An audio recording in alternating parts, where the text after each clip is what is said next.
Hi there, this is Captain Drew Cavanaugh with Florida Inshore Fishing Charters, Mosquito Lagoon Site Fishing Charters, located here in East Central Florida on the world famous Mosquito Lagoon Indian River here in Titusville, Oak Hill, New Smyrna Beach.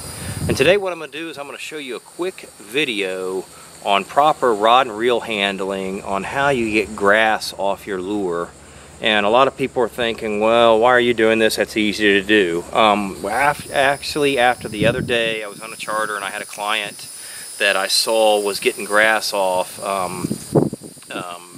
The way he was doing it was not necessarily the easiest way, and it was making noise and all that. So I figured, well, he didn't realize that there were other ways to do it. So I showed him, and you know, it was something he didn't think of. It wasn't doing bad or anything.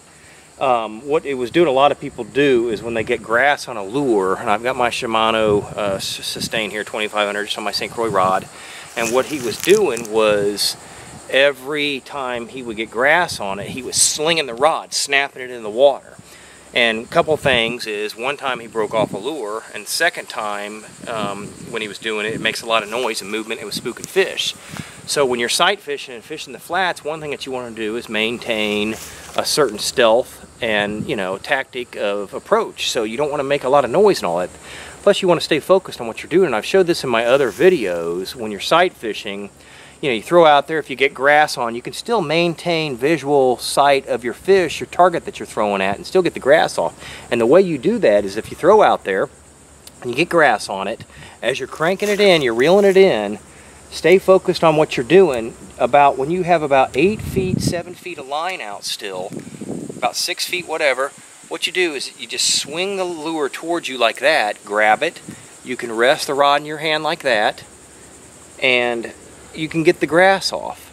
Pull it off like that, and what that does is that allows you to stay focused on what you're doing. So again, you throw out there, you toss it out there, as you're bringing it in, you're cranking it in, you realize there's some grass on there, or you got something on there and you still see your fish tail, and you don't want to look down and do all this, because next thing you know is you look up and your fish have taken off. Well, what you can do is, just with a little bit of line out, stop it at about 6 feet out, whatever, 7 feet, whatever, depending on the length of your rod, and just swing the bait towards you like that. And you're resting the rod right here in your arm. You're not putting down a $400 or $500 rod, a $20 rod. You're not laying it on the deck.